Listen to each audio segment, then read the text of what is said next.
Morning. Good morning, good afternoon, and good evening. Good evening. My name is Christine Steenport, Chief Operations Officer.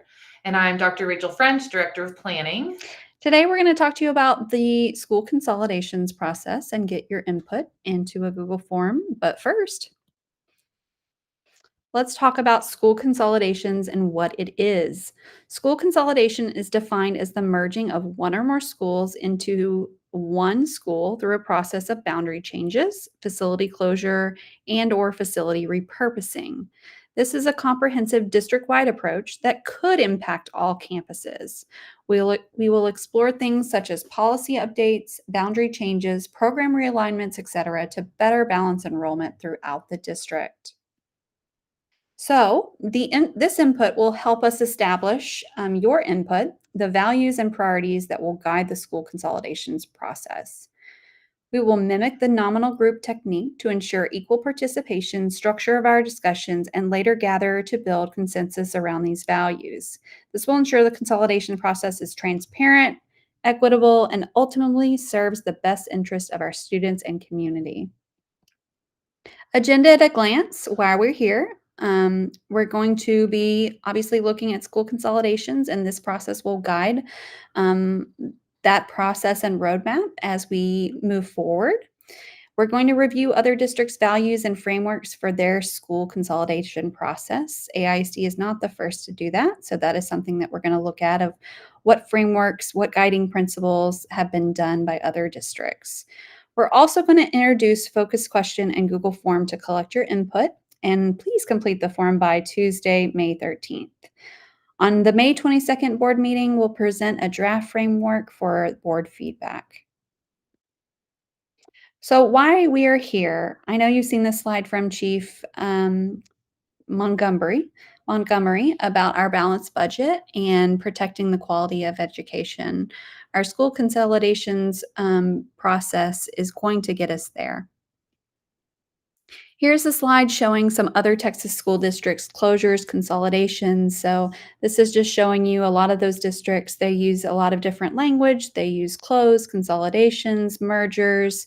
So you can see that this is not only something that AISD is going through. This is happening throughout our state and locally.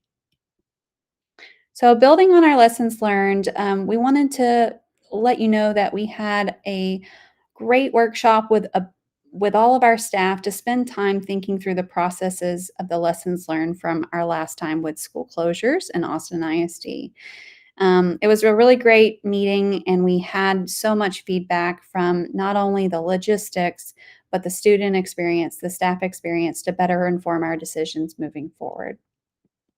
And part of this work is going to be building on all of the great community feedback we've had through the long range plan in particular and the goal of balanced enrollment.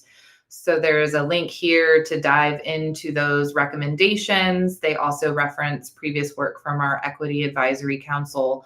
And so this will be very critical as we map out both the consolidations that happen today, as well as the policy shifts and more longer term strategies that we look at as a district. So who's leading this work? Dr. Rachel French, Director of Planning. She is our project manager. You just heard her here on this video.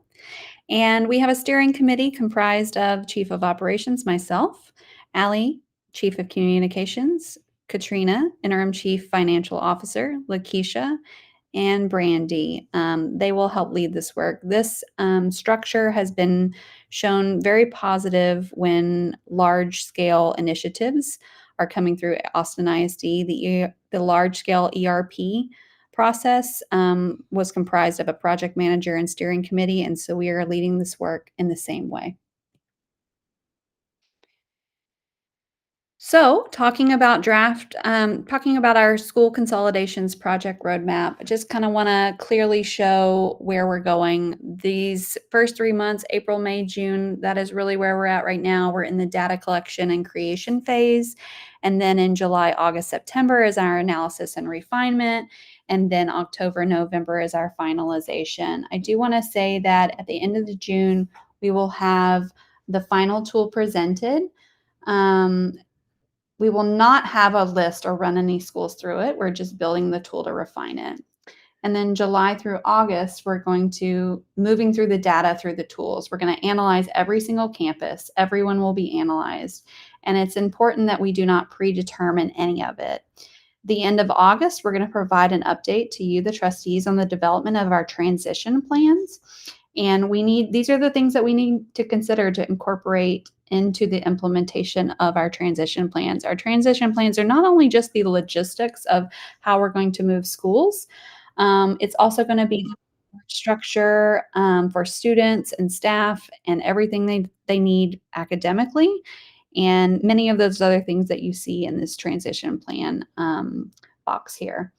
Early September, initial schools list we will develop plans for, running a third of the schools at the list, the top third.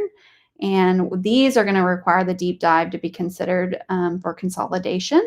And all of these details will be analyzed with student boundaries, et cetera. And we hope that this occurs in August in draft form. If we make this recommendation, we'll also have all of the documentation and a thoughtful transition plan. And then end of October, November, we'll have our board vote and then get going on that. And just a little bit further, just clarity, our deliverables in the next 30 days. We've had our project launch.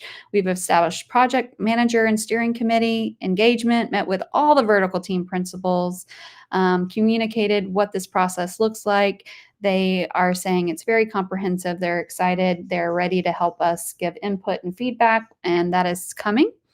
Our public engagement survey that is going out next week as well. We've been working with our DRE team and communications team and focusing on all the important pieces of how we ask those questions to make sure that we have our data to be able to be disaggregated, et cetera.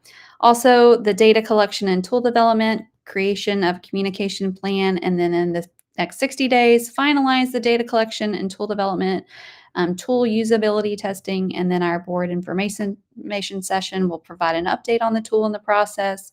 And then in the next 90 days, run and analyze, begin to use the tool. All right, I'm now going to walk us through some examples from other school districts just to give us a starting point. I want to reference, like, we all know that all school districts are different communities, different values, different starting points and endpoints. And so just take that as you read through these resources. So this first one is from San Antonio ISD. And there's links here to actually dive deeper if you so choose. And I'm going to frame it linking to what Chief Steamport just discussed in regards to the roadmap. And so at the beginning, as we build the tool, what's really important are these first two columns and whatever they look like for Austin ISD.